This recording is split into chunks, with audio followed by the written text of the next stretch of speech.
Hello and welcome back to the Mechanic Cooks. Today we're making Eggplant Caponata, a Mediterranean classic that works as a dip, a side dish, a topping, or honestly, straight off the spoon.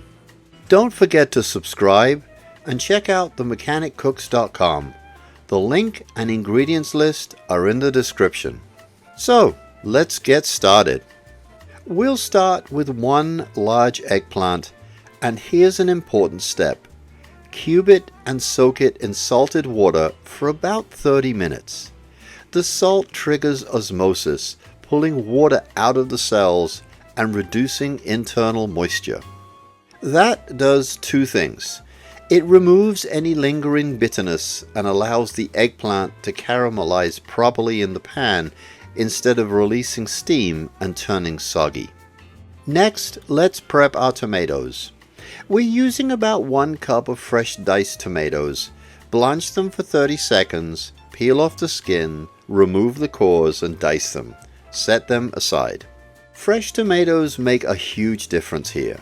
They bring a bright garden fresh sweetness and a clean acidity that canned tomatoes just can't match.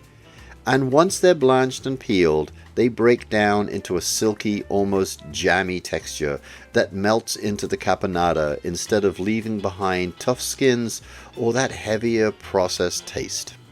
Now, let's cook. Heat a generous amount of olive oil in a wide pan over medium heat. Add the eggplant, but don't crowd the pan.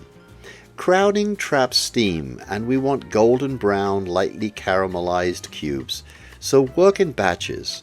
Give the eggplant space, get that beautiful color, then pull it out and set it aside. Add a little more oil to the same pan, toss in 1 medium diced onion, 2 ribs of celery, and 3 cloves of finely diced garlic. Cook till the onion is translucent and the celery softens. Now add your diced bell peppers. I'm using a mix of red, yellow and green for sweetness and color. These 3 vegetables together form your mirepoix, the classic base for deep layered flavor in sauces, stews and vegetable dishes. Cook this gently for about 5 minutes, just until everything starts to soften and come together. Once the vegetables are ready, it's time to build the caponata.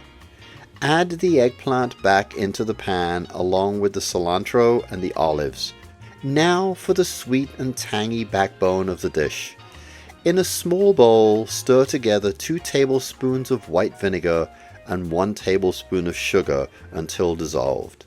Pour that into the pan. This is what gives caponata its signature balance. Savory vegetables lifted by a gentle kiss of sweetness and acidity.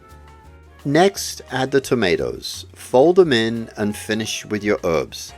A teaspoon of oregano, a teaspoon of basil, and a tablespoon of capers for that salty, briny bite. Season with kosher salt and coarse ground black pepper to taste. Then gently fold everything together. Let this simmer on low heat for about 20 minutes.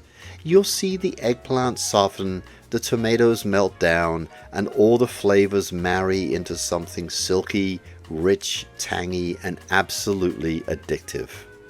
When it's done, take it off the heat and let it cool. Caponata is one of those dishes that actually tastes better at room temperature and even better the next day as the flavors develop. Serve it with toasted bread, spoon it over grilled chicken or fish, or keep it classic and enjoy it as a side. However you use it, this rustic Mediterranean blend is going to become a staple in your kitchen.